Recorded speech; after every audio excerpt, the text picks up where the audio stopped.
মা বাবা না থাকলে কি হয়, একটা মেয়ের জীবনে কিছু থাকে না। উনি আমারে খুব আদর করতো, কিন্তু ওনার ফ্যামিলি আমারে কখনোই মান্য নেই। কাজ করছে স্যার, অনেক কাজ করছে ওই বয়সে, যদি কাজে একটু ভুল হয়েছে মায়েরা আবার করাইছে স্যার।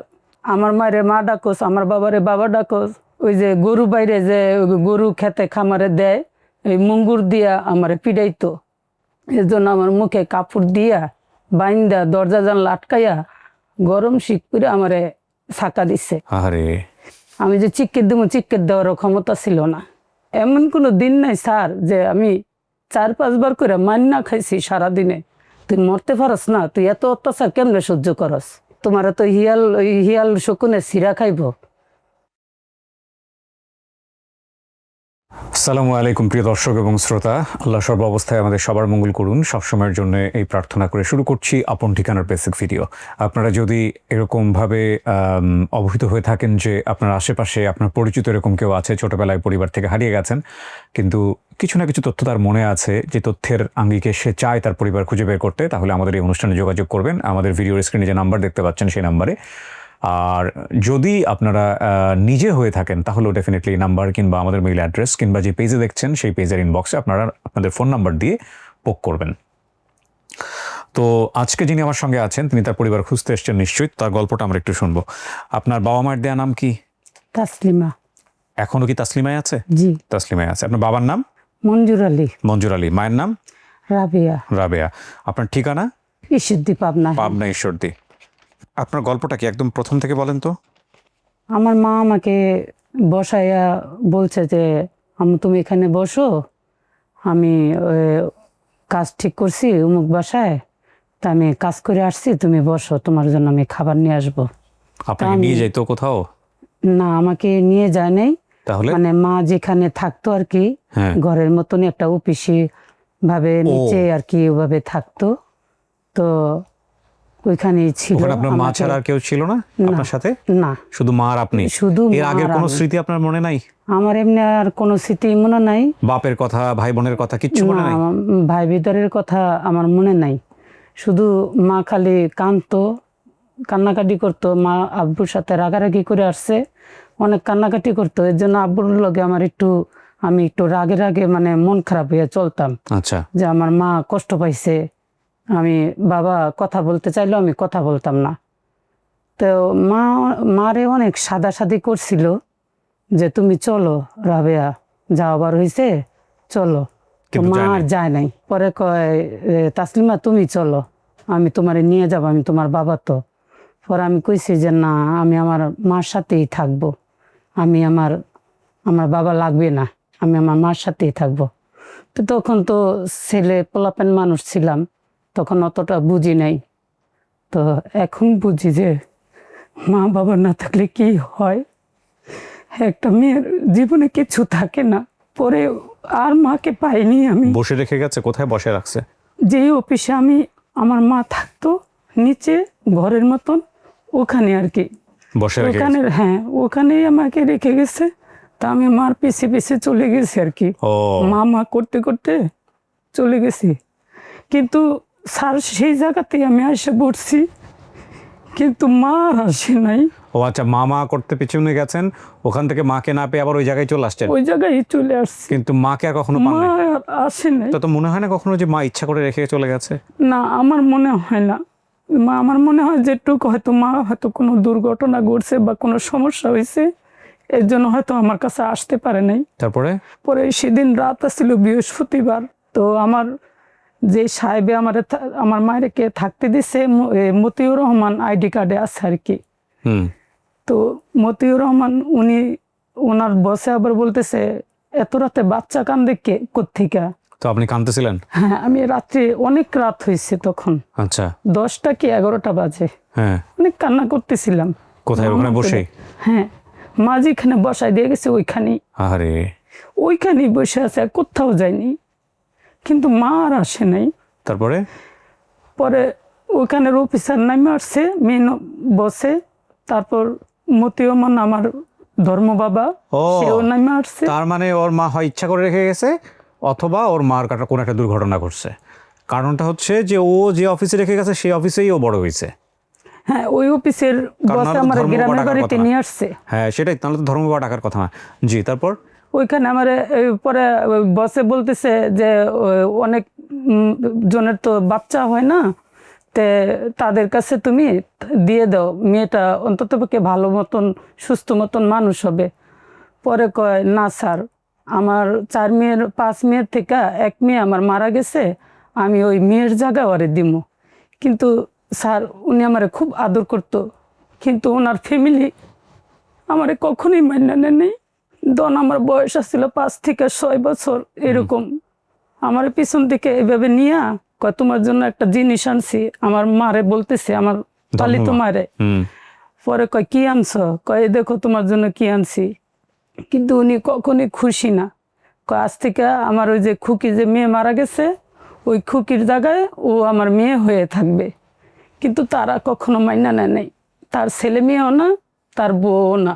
কাজ করছে স্যার, অনেক কাজ করছে ওই বয়সে। আপনারা দিয়ে মানে কাজের লোকের মতো? হ্যাঁ, অনেক কাজ করছে স্যার। যদি কাজে একটু ভুল হয়েছে মাইরা আবার করাইছে স্যার।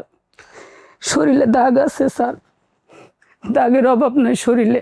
না, আপনার আপন মা তো ওই অফিসেই কাজ করতো। হ্যাঁ, তাহলে তো আপনাকে যে বাবা নিয়ে আসলো, যে পালিত জি, বাবা, জি। সে তো আপনার মায়ের ব্যাপারে জানার কথা। জানার কথা জিজ্ঞেস করছিলাম, এবার যাইয়া জিজ্ঞেস করছিলাম, পরে সে বলছে ওনার কিছুই মনে নেই, মানে আমাকেই চিনে না সে। আমি আয়সা পড়ার পরে উনি একটু স্টপ করছে। আমি যখন আমার 6 বছরে আমার ওইখানে নিয়ে দিল, আমি ওখানেই বড় হলাম লাত্তি উষ্টা খাইয়া। সারাদিন কাজ করতাম, মন চাইলে খাবার দিত, মন চাইলে নাই। তারপর ওই আমার মায়ের মা ডাকস, আমার বাবারে বাবা ডাকস। গরুর ওই যে গরু বাইরে যে গরু খেতে খামারে দেয়, এই মুঙ্গুর দিয়া আমারে পিডাইতো, খেতে খামারে নিয়া আমার অনেক পিডাইতো, মারতো ধইরা ওনার ছেলে মেয়ে। তো ছোট মানুষ তো একটু দুষ্টামি থাকেই। যদি দেখতাম যে কাকার গাছের থেকে বা কাকার ইট কিছু নিচে, তো দাদুরে কয়ে দিতাম কেন বলছি। এর জন্য আমার মুখে কাপড় দিয়া বাইন্দা দরজা জানলা আটকাইয়া গরম শীত করে আমারে ছাকা দিছে। কে করছে এগুলো? এডি ওনার ছেলে মেয়ে করছে। মা সামনেই বসে আছিল। আমি যে চিৎকার দেবো, চিৎকার দেওয়ার ক্ষমতা ছিল না, আমার মুখ বাইন্দা নিছে। এই সিমটমগুলো কিন্তু খুব ভয়াবহ সিমটম। মানে অত্যাচার, প্রথমত টর্চার করা যদি খুব প্ল্যান্ড ওয়েতে টর্চার হয়, তাহলে ধরে নিতে হবে তার পার্সোনালিটির মধ্যে কোনো একটা ডিসঅর্ডার আছে, যেটা খুবই খুবই অ্যালার্মিং। ধরেন একটা মানুষের প্রতি আপনার রাগ হয়েছে, আপনি ঠাস করে একটা গালে চর বসিয়ে দিয়েছেন, এটা তো আমাদের সমাজে খুবই কমন সিমটম। কিন্তু রাগ হয়েছে, সেই রাগ পুষে রেখে খুব ঠান্ডা মাথায় পরিকল্পনা করে যে ও যিনি যে বর্ণনা দিচ্ছেন টর্চারের বর্ণনাগুলো, এই লেভেলে যদি কেউ কোনো কিছু করে, তাহলে কিন্তু সে খুব বিপজ্জনক মানুষ এবং তার মানসিক চিকিৎসা হওয়া উচিত। এইরকম মানুষ যদি আপনার ফ্যামিলিতে থাকে, ডেফিনেটলি তাকে সাইকিয়াট্রিস্টের কাছে নিয়ে যাবেন এবং তাকে অবশ্যই, কারণ দেখে তো বোঝা যায় না যে তার মধ্যে কত বড় রোগ আছে, কত বড় মানসিকভাবে সে অসুস্থ। এবং এরকম কেউ কেউ আছে, এগুলো খুব তার মানে সে জন্মের পরেই হঠাৎ করে পেয়ে যায়। সেলফ হার্ম বলে অনেক ব্যাপার স্যাপার আছে, দেখবেন যে গায়ে আঘাত করে, রেগে গেলে নিজের গায়ে নিজে আঘাত করে, নিজের মাথায় নিজে বাড়ি দিয়ে ফেলে, হাত পা কেটে ফেলে। এগুলো কিন্তু স্বাভাবিক জিনিস না। হ্যাঁ, এগুলো কিন্তু মোটেও স্বাভাবিক জিনিস না, এগুলোকে স্বাভাবিক হিসেবে নেওয়া উচিত না। তাদেরকে অবশ্যই ভালো সাইকিয়াট্রিস্ট দেখিয়ে কাউন্সেলিং করা উচিত। জি, তারপর ওইখানে ধরেন এক এক করে আমার ধাপ আমি পারাইতেছি, অত্যাচার সহ্য করতেছি, পারাইতেছি। আমি ওই বয়সে বাচ্চারা খেলাধুলা করে, আমি কখনো কোনো আমার হুমায়জা ছেলে মেয়ের সাথে আমি খেলা করি নেই। যদি লুকায় খেলা করছি, যদি দেখছে আমার আবার মারছে ধইরা। মানে এমন কোনো দিন নাই স্যার যে আমি 4-5 বার করে মান্না খাইছি সারাদিনে। পড়ালেখা তো দূরের কথা, ধরেন আমার যদি 3 বার একটু ভালো করে বলছে, পরের বার যদি আমি আমার কয় বল কি বলছি, যদি আমি উত্তর না দিতে পারছি, তাইলে আমার ধরে মারছে।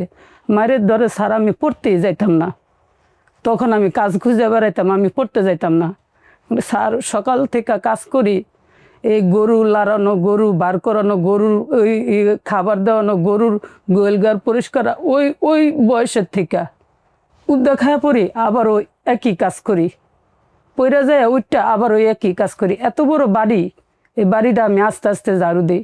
আমি স্যার এখন এই বয়সে বিশ্বাস করবেন না, অনেক অসুস্থ হয়ে গেছি গা। ওখান থেকে চলে গেলেন কিভাবে? ওখান থেকে ওই এই মার খাইতে খাইতে সবার হাতেই মার খাই। মেয়ের দুলাভাইয়ের বাসায় দিল, মেয়েকে বিয়ে দিছে, দুলাভাইয়ের বাসায় দিল, দুলাভাইও ধরে মারে, কাজে বুলইলে আপায়ও ধরে মারে। এর জন্য আর ভালো লাগে না স্যার। যখন বয়স আমার 10 পার হইয়া আমি 11তে পড়ছি, তখনই আর আমার সহ্য হয় না, আমি মা মা করে খুব কান্নাকাটি করতাম। পরে পাড়াপতিরা অনেক কইছে, কয় একটু বকা দিয়ে বলছে যে তুই মরতে পারস না, যাইতে না পারস, কিছু নাই চিনস, তুই মরতে পারস না, তুই এত অত্যাচার কেমনে সহ্য করস। পরে ওইখান থেকে আমি বের হয়ে পড়ছি। আমার সেদিনকাও হুমকি দিচ্ছে যে এই কাজ দিয়ে গেলাম, যদি আইয়া দেখি যে কাজ হয় নাই, তাহলে তোর মার একটাও মাড়িত পড়বো না, সব পিঠে পড়বো, সালা বেন্দা রাইস। পরে আর স্যার আমি আর কই না, আমি আর পারবো না। বের হয়ে যাওয়ার পরে বিয়ে শাদী কে দিয়েছে আপনাকে, আপনি নিজে করেছেন? আমার পরে আমি ওখান থেকে আয়সা পড়ছি, আয়সা পড়ার পরে টঙ্গী একটা গার্মেন্টসে একটা খালায় আমারে, আমি হোটেলে গেছি, আমি কই কাজ আছে, কাজ দিবেন আমারে। পরে খালাটা আবার খুব ভালো, খালাটা বলছে এই মেয়ে তুমি কি ঢাকা শহরে নতুন? আমি কই কেন খালা? কয় তোমার তো হিয়াল শকুনে সিরা খাইব, তুমি এনে কাজ খুঁজ দিয়েছ? আমি কই খালা আমি তো নতুন আইছি। কয় কই থেকে আইছো? আমি কই মুখ জায়গার থেকে। কয় তুমি আমার সাথে আসো। পরে উনি আমার মায়ের মতন আদর স্নেহ কইরা ওনার লগে আমার নিয়ে গেল। তাসলিমা, আপনার জীবনের গল্প যদি আনতে চাই অনেক সময় লাগবে। আমরা যেহেতু আপন ঠিকানা আপনার পরিবার খুঁজতেছি, সো আমরা একটু ছোট করে একটু জিনিসগুলো জানি। একটা হচ্ছে যে আপনার বর্তমানে সংসারে কে কে আছে? এখন আমার এই যে তিন ছেলে মেয়ে আসছে আমার। আর আপনার স্বামী আছেন? হ্যাঁ, স্বামী আছে। আছেন। তো আপনি আমার এই অনুষ্ঠানের খোঁজ পাইলেন কিভাবে? পাইছি আমি কেউ বলছে আপনারে? হ্যাঁ, তারপরে আপনি দেখছেন এই অনুষ্ঠান, দুই একটা দেখছেন? দেখি নাই আমি, কিন্তু সরাসরি আপনাদেরকে ফোন দিই। ঠিক আছে, আপনি আসছেন, আপনি এখন গিয়ে দেখবেন। আপনার এই কথা শুনে আপনার নাম, আপনার বাপের নাম, আপনার মায়ের নাম পাবনা ঈশ্বরদীর যদি কেউ চিনে, তাহলে আমাদের সাথে যোগাযোগ করবে। যোগাযোগ করার পরে আমরা আপনার সঙ্গে যোগাযোগ করব। এটাই হচ্ছে নিয়ম। তারপর আবার ডাকলে আপনি আপনার বাবাকে তো দেখেন নাই, মাকে দেখলে চিনবেন? এখন মার ফেস কাটিংও ভুলে গেছি। ভুলে গেছেন? খুবই জটিল একটা গল্প।